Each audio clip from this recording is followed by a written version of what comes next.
Just so we are clear, if a foreigner comes to your country and demands that you... There's an old saying that the British have, and it's actually derived from a song. It's that Britons shall not be slaves. That has always been their patriotic song.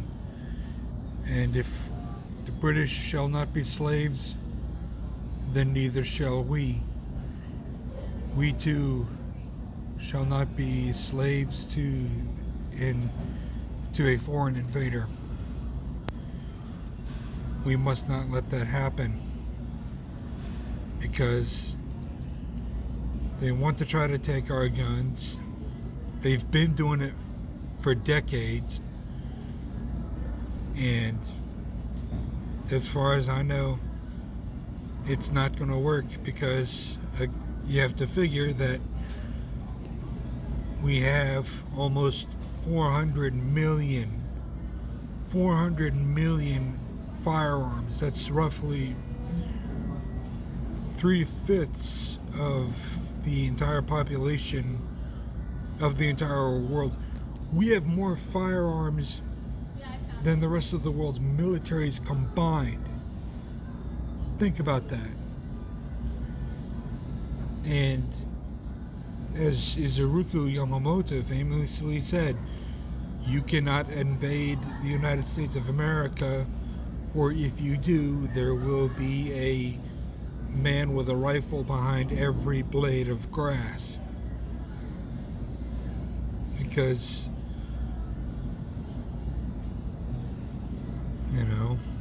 an armed society is a polite society. That is a very true statement.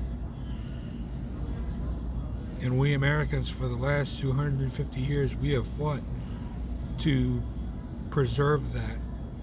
And right now, we could barely hold on to certain types of our guns as it is anyways. And it's always been like that. That's how it's always been for us for the last half century.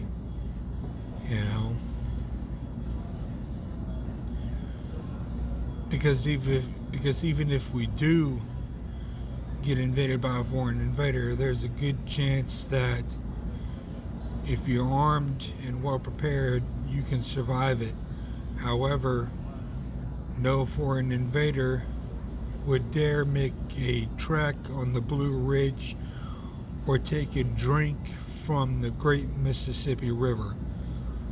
As Abraham Lincoln stated in 1838, if destruction be our lot, we ourselves must be its author and its finisher, for we will live as a nation of free men and for all time, or we will die by suicide. And that too is a very true statement.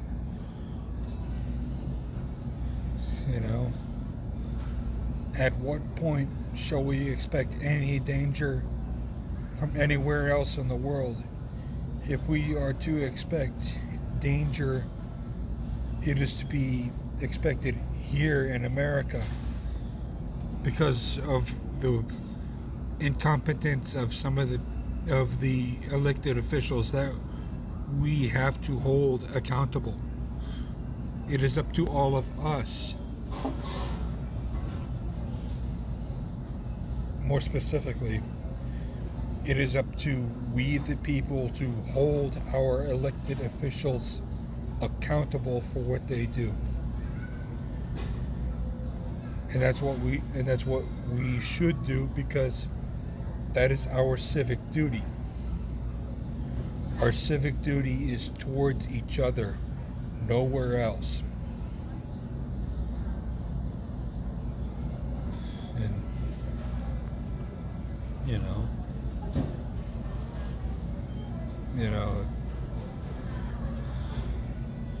and for all you young people in New York that voted this guy in, I mean, you wanted the free stuff, expect it, but expect to pay for it, because freedom is not free. It is not bought cheaply, and it comes with a price. And you fellow young New Yorkers and stuff like that, granted, I don't know what you guys are going through because I've never lived in New York. I'm not a New Yorker at all. I live right here in Virginia, so I can't really say too much about that per se. The only thing that I can say is, well, for some of you people that, that voted for this guy, well, you got what you wanted.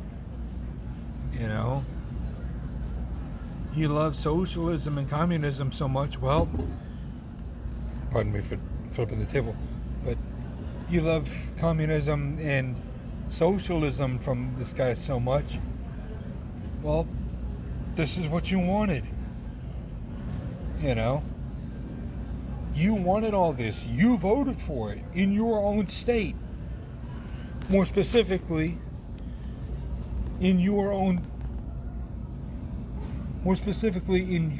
city.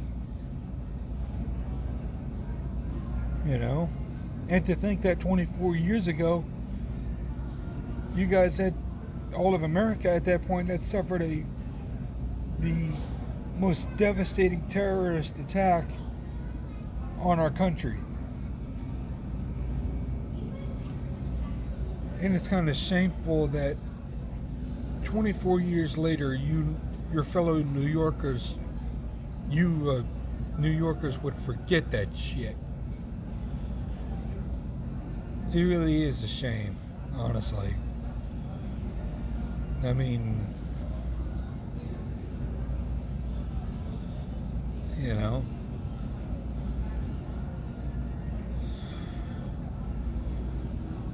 I don't know what else to say. I mean, this is insane. But then again, that's what this is what the Democrats, this is what you Democrats wanted. But then you saw just how extreme this guy was, and now you're backfiring on him. And seeing as all of your business people in New York City are planning to leave, where do you think all the taxes that you had levied towards them, where do you think that's going to go? Yeah, it's going to go to you, and go to you hardworking New Yorkers. Your tax dollars that you voted for.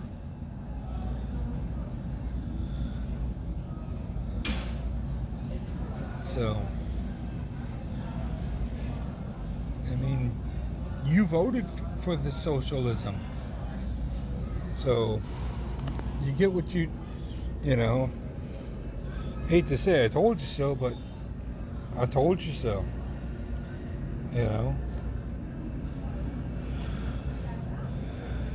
Because if there's one thing that socialism always leads to, actually, check that, I should say two things, actually.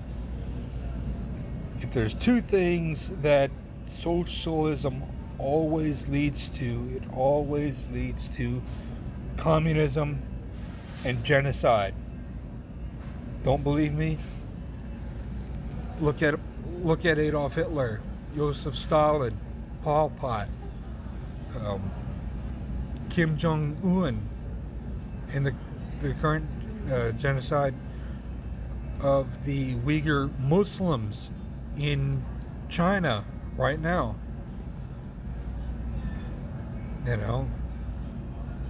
This is just the tip of the iceberg here, guys. But this is proof. This is the proof. This is what you voted for. You voted for all this, and it's only a matter of time before something bad happens. And I don't want that to happen here. And I'm sure you people in New York City, you wouldn't want that happen. You wouldn't want that to happen to you either. But that's up to you. That is up to you how